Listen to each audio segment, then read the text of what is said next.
Ready?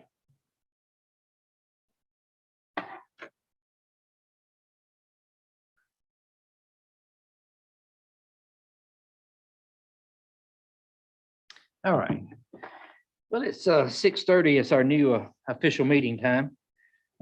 We are the Graham Planning and Zoning Board, and we'll call this meeting to order. We'll proceed on to number 1 and number 2. Roll call and confirm your quorum. Mr. Bass. Mr. Chrisman. I'm here. And I'm the chair. I'm here, and Mr. Benesh. Here. All right. And then we'll go to number 3 for the Pledge of Allegiance. Everybody will stand. Pledge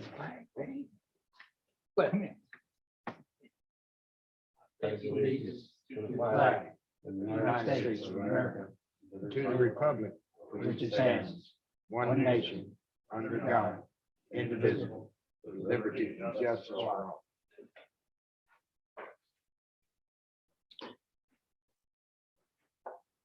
All right, I think I've give the overview already, and I'll make a motion. First, ask everybody, did they have a chance to look at the minutes, and does anybody have any objection to the minutes? Thank you. So if there's no objection to the minutes, I'll entertain a motion for the minutes to be approved. I'll make a motion they are approved as presented. I'll second it. All in favor? Aye. Aye. Any opposed? All right. Move on to number 6, number A, Mr. Snyder. So this is a request by Maple View Incorporated to rezone 5.11 acres at 1205 East Hardin Street from R18, which is low density residential, to I1 light industrial. This is RZ 2107. And while this side of the road is primarily residential, there is some office and institutional zoning to the north. There's also B2 zoning to the south. There's also I1, which is the zoning that they're asking for immediately across the street. Staff would note that this property is located in the highway overlay district, so there are additional development control measures in place for however this property develops, and there are limitations on which uses can apply in this zone pursuant to section 10.465 of the ordinance. It is served by public water and sewer. There also is floodplain on site, so there will be a buffer in place along the western side of the property. And that's this is the creek right here, so there is floodplain along this western boundary, as well as a pond in the southeast corner of the property. And so the applicable policies per the comprehensive plan are the diverse job market 2.1.1. This amendment would allow for potential job creation that would diversify our existing workforce.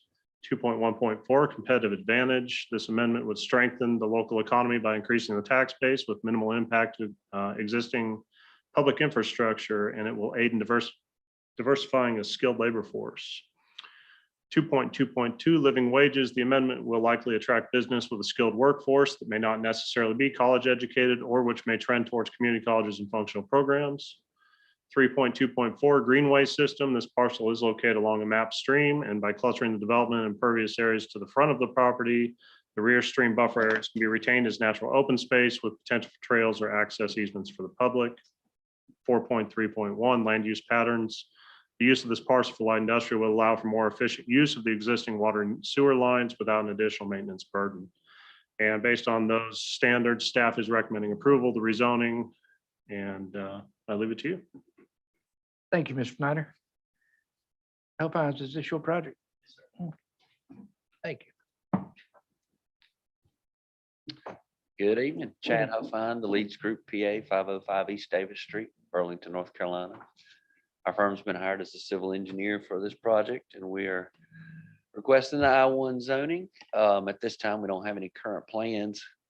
We were informed a couple of months ago about the activity to the west with the Lennar development that was recently approved. We did speak with their attorney about a month ago and informed them of our intentions, and they did not have any concerns at that time. So we'd ask a consistent approval with staff's recommendation, and feel free to ask me any questions. I did submit for the record tonight to Justin a little sketch that we did, giving you a little better clarity on the constraints the piece of property faces.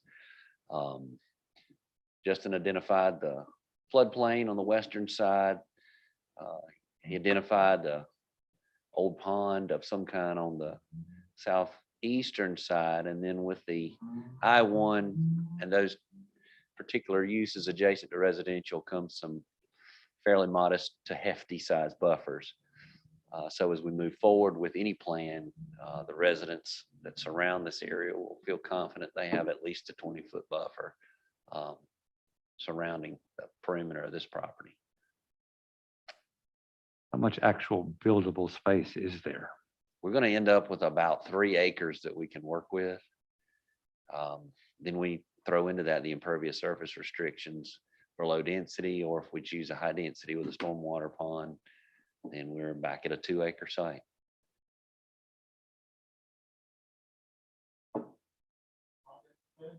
I'm not sure of that at this point.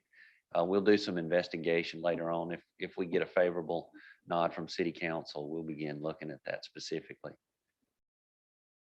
I can tell you the criteria for that pond to stay is if it is hydraulically connected, or if it is greater than 1/10 of an acre and we're not able to remove that wetland, then we'd either have to permit it through the Corps of Engineers, or we'd have to leave it alone and put a buffer around it. At this point, that buffer would be 50 feet, That's right. which is consistent with the I-1 setback. So it's kind of a wash, but we do need to get out there and look at it once we get through the zoning process. Also, keep in mind the site slopes from the street on Highway 54 about 50 feet across the depth of the property.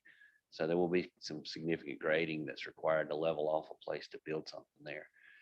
So as we move forward through site planning and TRC, we have some hurdles to jump before we're actually finished.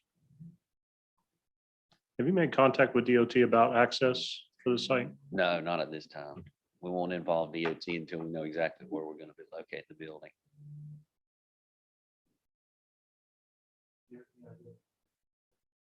No, we're asking for the uses that are in the I-1 permitted use at this time. There's demand along 54 corridor for light industrial, for retail, for all of those uses. And there's, at least in our scope of friends and contacts, both of those are a necessity with floor spaces. If we had it now, we'd be leasing it immediately. So. Mr. Snyder, the multifamily that backs up to that, is that off of Abbey Road there? Is that the apartments off of Abbey Road? I believe it is.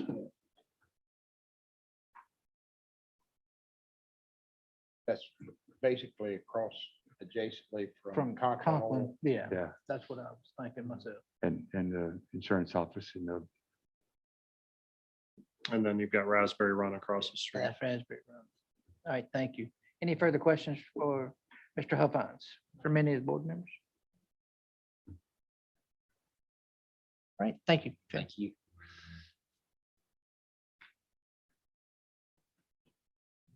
Questions for staff? yeah, I have a question. I-1 is inclusive. And what can't go there? So under the overlay, that's going to be the key for what cannot go there. Let's see here.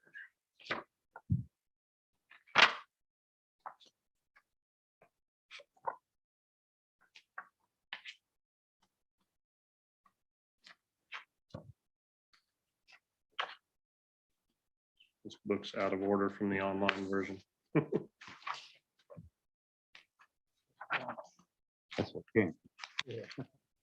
I can't get to the kinks. It's gonna be a lot without special use permit. I think the service station to the corner of Elm and Hardin, you can't have outside vehicle storage. That's See from the road. Can't have anything that's noisy, construction sites or storage of construction vehicles or anything like that. So it says, the following uses should not be allowed: adult entertainment, incinerators, asphalt mixing plants, vehicle assembling, painting, upholstering, rebuilding, reconditioning, body and fender work with outdoor storage that's visible from the public right of way. Bars as principal use, campgrounds, flea markets, hazard waste facilities, jails, junkyards, salvage yards, landfills, let's see, manufactured dwelling parks, manufactured home sales, medical waste operations, pawn shops, petroleum and petroleum products storage over 100,000 gallons, racetracks, recycling facilities, sexual oriented businesses, shooting ranges, both indoor and outdoor, tattoo businesses, any sort of tower, used tire sales, utility building sales, storage sheds, trailers, etc. How big the building could be height wise? You don't. Be subject to whatever the I-1 height limitation is. Let's see here.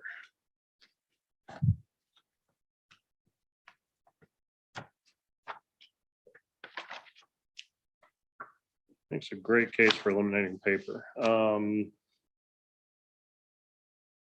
It would be, oops.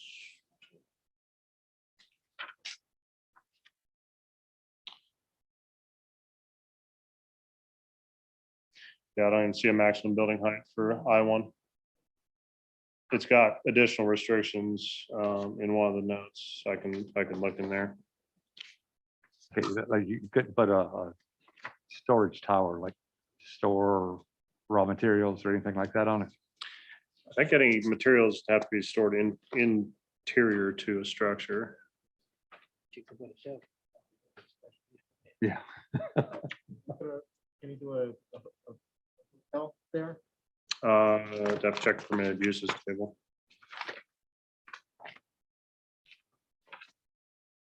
Especially when you're gonna have the fall.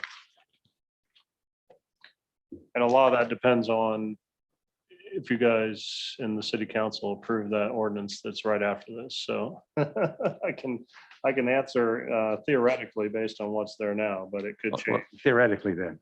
Yeah, so in the I-1, I'll just give you a list here. Accessory uses, office space of less than 5 employees, police, fire, ambulance, animal hospital, boutique shops with no outdoor storage, large item stores, furniture stores, athletic field. We already went over the vehicle stuff, banks, banquet hall, barber shop, batting cage, billiard halls, bulk sales, distribution center, cabinet woodworking and upholstery, car wash, religious services, convenience store with or without gasoline pumps could go there. Adult daycare, child daycare center. Caretaker. Any manufacturing have to be done indoors, right? Primarily, yeah. The limitation on the uses seems to specify that outdoor storage, noise, and smoke and things like that are not desirable and Okay. cannot be allowed. Okay. Any further discussion? I think Chad has a question. Mr. Hubbins? Kristen, I was just going to additionally clarify, there's some standards within the I-1 zone that we have to meet as far as noise. Right. Smoke, like Justin referred to, the outdoor storage screening, all of those things apply. And for the table of uses, it's impacted from tonight's meeting. I want closely set back. Sure. So if you're familiar with these two, Mhm. similar with some of those. Yeah, there's a little bit of, there's a lot of overlap. But I think the I-1's slightly more permissive in allowing some of those light manufacturing type of uses. A lot of my questions are a setup for later. Yeah. In other business. No, nothing against the site. I think it's a good idea. Any further? All right. Any discussion amongst the board members? property jumps away in a hurry back there. It's a, That body shop's been back there is downhill. it's significant. A 50-foot elevation change, significant. I think it would be a good project there. Anything that would go there and clean up that grade there to get I think a something lot up. of dirt. Right. It's gonna be a good project. I have no problem with it. Kenders. It would only be about 2 acres of actual area. Of course, it's grading and the asphalt. So be unlikely to put anything, any large mass in there anyway. I think it's a great project. Dollar General, I see it now. Current market is between a 10 and 20,000 square foot building. Spaces, size of the apartments vary. I was fooling around with it a couple of months ago, trying to figure out 10, 12. And it's certainly not going to be higher than 50 feet tall. Most of your I-1 standards in across North Carolina at 50 feet or not specified. It'd be nice if we could build something really tall and not move so much earth, but it's a challenge. You did move dirt to get a truck down in there. All right, now I'll entertain a motion. I'd like to make a motion. We approve the request, the application as presented. In accordance with the 2035 plan, it meets points 2.1.1, 2.1.4, 2.2.2, 3.2.4, and 4.3.1.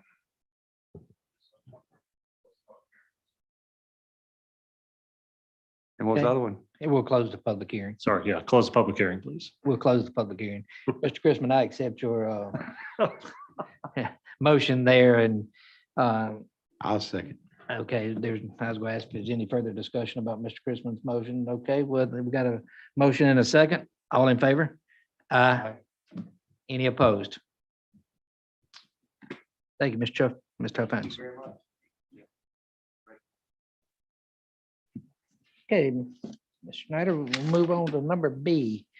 Item number B. All right, so this is amendments to sections 10.135 through 10.149 to reclassify the existing permitted uses, make uniform changes to the code impact by the proposed reclassifications for special use permits. And this is amendment AM 2103. In keeping with the recent recommendation to move the authority for special use permit approvals from the City Council to the Board of Adjustment, which has not been formally decided yet, but staff feels it's likely to occur. Staff has also identified several uses in the permitted uses table that are improperly classified based on type and intensity of use. This not only includes uses subject to the special use permit process, but also several uses by right. Staff has made several proposed adjustments to the existing permitted uses table to better classify these uses. Additionally, because of some of the proposed changes affect the notes, the permitted uses table and the special use sections of the code, those changes were made as well. And due to the length of the changes, staff include them as an addendum to your packet and staff report. So you've got the existing and you've got the proposed. Hopefully you were all able to look at that Word document because it really well outlines the changes as opposed to just looking at the finalized product that the PDF created. So happy to entertain any questions for you.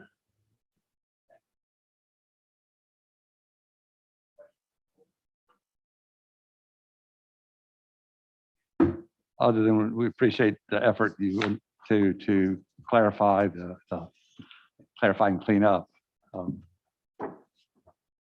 at this time.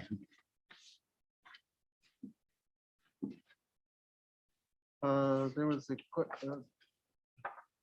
uses for I2 schools in there. Is your microphone on, Jerome? There you go. Yes, You said, I'm sorry. in the schedule under schools. In section I2. I was wondering about that.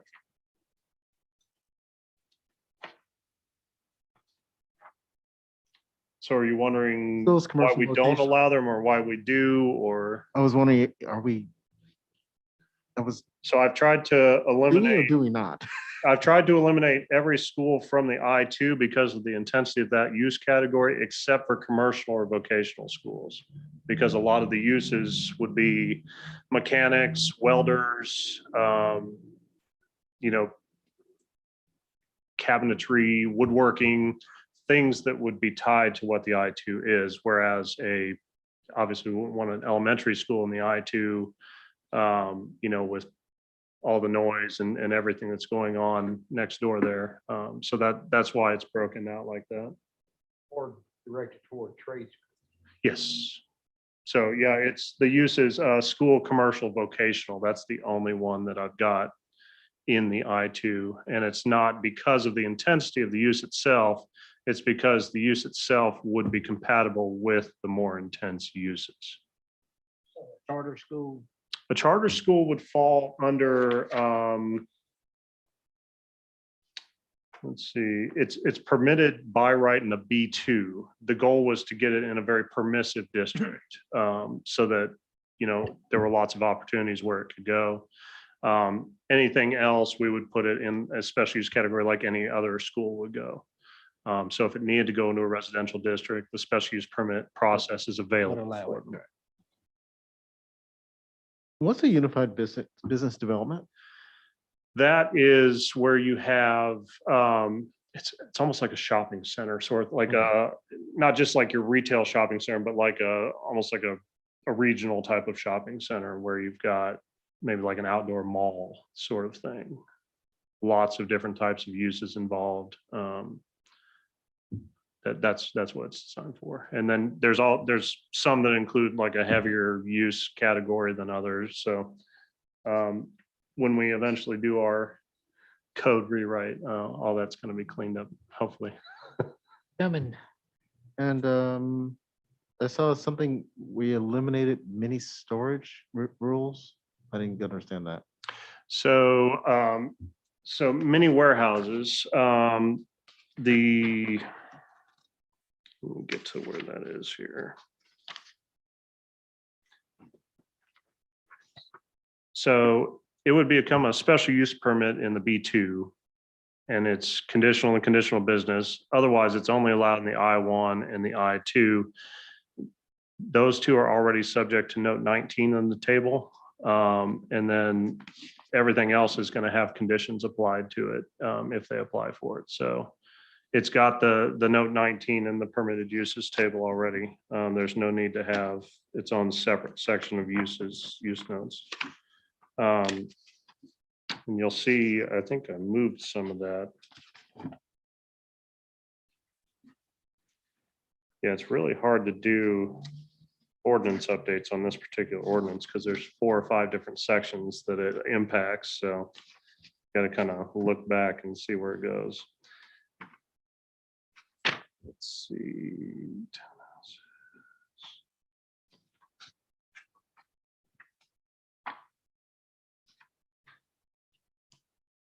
All right, so yeah, so many warehouses, special use district was listed as B2, and it talks about a bunch of lighting and stuff and OI and that. But let's see, proposed table.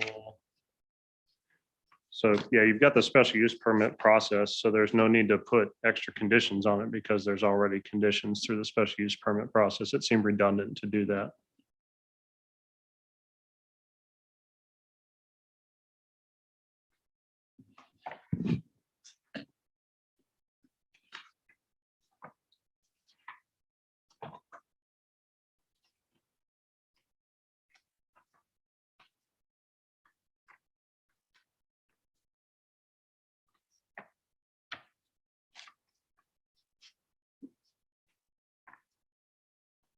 I appreciated the copy with the strikeouts. Makes a That lot was really easier to helpful. track. Yeah. So Jerome, to answer your question, I moved the mini, I thought I had done that. I moved the mini warehouses to note 25. It's got its own set of notes to the permitted uses table. So That's for laughs and giggle. What page is that on? And there was one provision added that when the property is adjacent to the interstate, that a 50-foot opaque undisturbed buffer would be maintained along the interstate. That serves two purposes. One is screening from view. The second is the likelihood that DOT is going to need to acquire additional right-of-way at some point along the I-40/85 corridor. And so it creates that ability when a project is developed like this for them to be able to take the land that they need for that. So. And it's honestly, it's typical in most jurisdictions to have an undisturbed buffer of 50 to 100 feet adjacent to an interstate right of way. It was very unusual that that wasn't in our code anywhere, because it's expressly for that purpose.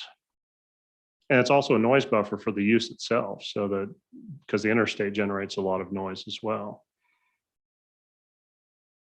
I could hear it on Albright Avenue. Yeah, that's exactly what I was thinking. I mean, I think you can hear it up to 3 miles away. It's amazing how much noise an interstate generates. It's just the time of the year when. Yeah, because the trees lose their leaves, and so Exactly right. Right. Same with well, of course, people that live next to a. I live by an airport, so You don't hear it, and then we hear it 5 miles from it. yeah, I hear airport noise.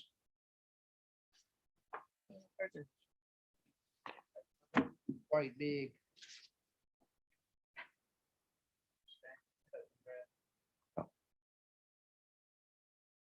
In reading it, I found myself car washes. Mhm. The new car wash that's being built. Down the street there. Yeah, Mhm. with the apartment complex on the corner there, does that fit with the 75-foot border setback? So yeah, it has, so whenever they did site plan review, it has its own list of setbacks. It's got to meet the corridor overlay, all that. But it won't be all the flashy lights like the one up on Webb Avenue. It could. I don't think there's anything that regulates flashing lights on a car wash. There is on signage. So you can't have a sign with flashing lights, but I think interior to the building, I don't think we have any control. Mhm. Yep. They get pretty Christmassy at night.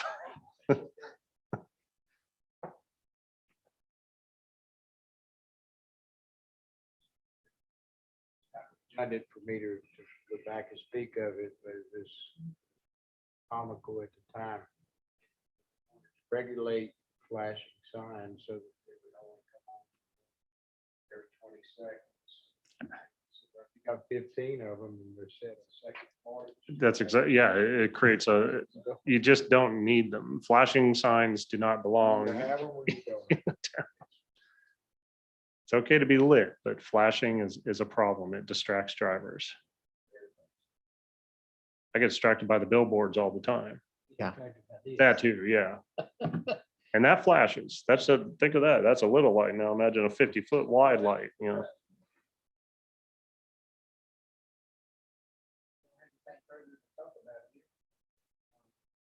Does it require a motion and a? Yes. Oh. Yeah. And I'll make a motion, we accept the amendment as presented. The amendments as presented. I second it. So I have a motion and I have a second. All in favor? Aye. Any opposed?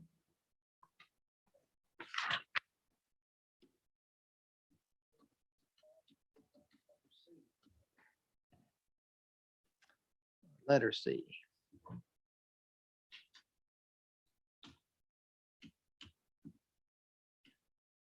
Okay, so this is yet another text amendment to the development ordinance to comply with the criminal reform omnibus bill, which is known as SB 300. And that defines how and when criminal and civil penalties apply in any jurisdiction. And this is text amendment 2104. This came about obviously with the passing of the criminal reform bill on the state level. Buried in that bill there was language that mandated that there are certain categories where local municipal jurisdictions and county jurisdictions may not charge a criminal penalty. Most of those lie within the development ordinance. Additionally, anybody who wants to charge a criminal penalty for things that they are allowed to charge them for has to adopt an amendment to their ordinance to state that they want to charge criminal penalties, and then it has to pass on 2 readings. So the city council is currently considering the criminal penalty portion of that, which is buried in the code of ordinances, which is different from the development ordinance. So that's more of the parking tickets, the substandard dwellings, areas like that where criminal penalties do and should apply. And so city council has passed on first reading that set of text amendments. They still have to do the second reading at their December meeting. This will also go to the December meeting, but this will require just 1 reading because we are not asking for criminal penalties in the development ordinance. We are only asking for civil penalties. So if you look through what the attorney has prepared, and I think that's probably the easiest way is just to go down. So amending Chapter 10 of the Code of Ordinances entitled City of Graham Development Ordinances, hereby amended as follows. Section 10.43 entitled Penalties, subsection entitled Misdemeanor is hereby repealed in its entirety. So we're getting rid of misdemeanors in the terminology. Subsection entitled Civil Penalties rewritten so that when the offender fails to pay the penalty within 10 calendar days of receiving final written notice of violation, the penalty can be recovered by the city in a civil action in the nature of a debt, not a criminal action. The civil penalty may not be appealed to the Board of Adjustment. It has to go to Superior Court. They may appeal a civil penalty to the Board of Adjustment. But if they're outside their 30-day appeal period, then it has to go to Superior Court. And the court will likely strike it down because of their missed opportunity to appeal at the local level. So they still have due process rights through the Board of Adjustment and eventually through Superior Court. But again, we're getting rid of all the criminal portion. So it's not going to be a misdemeanor now. So if somebody fails to mow their lawn, it's not a misdemeanor, it's a civil penalty. Each day the violation continues constitutes a separate offense and separate civil penalty. Let's see here. Administration, enforcement, zoning enforcement officers shall order discontinuance of illegal use of land, buildings, or structures. Take other authorized action as authorized by state statute. We kept it very general. That way, if the state statute changes again, we can say, okay, we're already compliant because we're stating whatever we can do is in compliance with state statute. So rather than specifically saying what we're going to do, we're just going to say whatever the statute allows, that's what we're going to do, up to and including. Section 10.372, penalties for violation. Violation of the provisions of this ordinance or failure to comply with any of its requirements, including violation of conditions, safeguards established in connection with grants of variance or special exceptions shall, when permitted by state statute, constitute a class 1 misdemeanor. If it's not permitted, it's not a misdemeanor, it's not a criminal penalty. So section 10.521, the remedies and penalties provided for violations of this ordinance shall be cumulative and in addition to any other remedy provided by law may be exercised in any order. We repealed section 10.521C, section 10.579, compliance and enforcement. Site violations, a notice of violation is amended to read that it would be subject to civil penalties or other enforcement actions as provided in the ordinance. Got rid of the misdemeanor there. Compliance and enforcement, subsection C, criminal penalties, we repealed in its entirety. So not a ton of changes, just really cleaning up the language to make it compliant with state statute and keeping it to civil penalties when possible. So if you've got any questions, I'll try to answer them. This is mostly from the city attorney, so I'll do the best I can with it. Are these dollar amounts correct? On, $100 per day? I'm down to the 10,000 and 25,000. Where are you looking? Let me see if I can get a page. I look like I'm on page 82 82, let me go back up here. under civil penalties B, civil penalties number 1. Okay, let's see. Any person who violates or fails to act in accordance with any of the provisions of this ordinance or rules or orders adopted or issued pursuant to this ordinance to be subject to a civil penalty. A civil penalty may be assessed in the amount not to exceed $10,000. And 25,000 Per day. per day. I think that's what we're stating as the maximum allowable civil penalty. I think that would be a pretty egregious case where something like that would happen. I think we would be more on the, at most, if we decided to pursue it, it would be like $100 per day. That's like you got a bunch of tires. We didn't change any of that. That was already in there. So I think they're trying to establish a ceiling. I think it's required by 160D that there be a ceiling on a penalty, and that's probably the ceiling that we adopted. So Like they've got an illegal tire dump, and set it on fire. up to and including, or you know how the sentencing is, up to 10 years in Yeah. prison. I think that's where they're getting at there. I would suggest that we run this back through spell check and punctuation. I see a few right here that stick out right under penalties under 10.43. Civil penalties right there after the $100. If there's no space in between it. So that happens, that'll get fixed. That happens when it pulls over to a PDF. Okay. Apparently the word font that was used in the original text, when it translates to PDF, there's words like in each line that come together.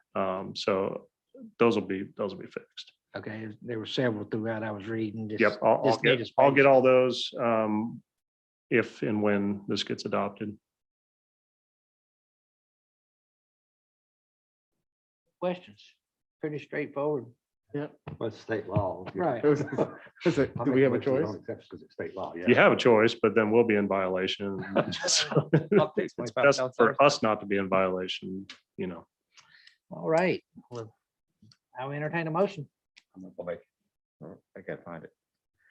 I propose that make a motion that we accept the changes to the ordinance, to the, as specified in the document. I'll second. All right, thank you. All in favor? Aye. Aye. Any opposed? Thank you. All right. Let's look at what's, where my agenda goes. Oh, Mr. Griffin, I got it right here. All right, that's number 7. Any public comment on non-agenda items? Oh, Public's got a spark. I'm looking for them all. Mr. Huffines, you occupy a lot of seats out there. So don't see anybody, and any old business anybody here wants to talk about? 2 things. First of all, I'd like to welcome Darby. I haven't met you before. My name's Eric. How are you? Welcome to our calm meeting tonight. It's more fun when you got half the people in the room are going to leave mad no matter what, but those are the fun meetings. Another non-agenda item or item that I'm somewhat concerned about is that all the things that we said we couldn't have in I-1, manufacturing, fabrication, outdoor parking. There's a metal fabrication shop on the corner of Hardin and Main.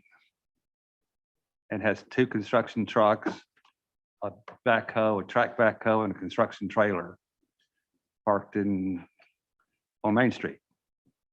And it's advertised as a metal fabrication shop. Are you talking about Miracle Metals? Yeah. So that the corner service station at Hardin and Elm Street had a hard time anything happening to it because there could be no outside storage of anything.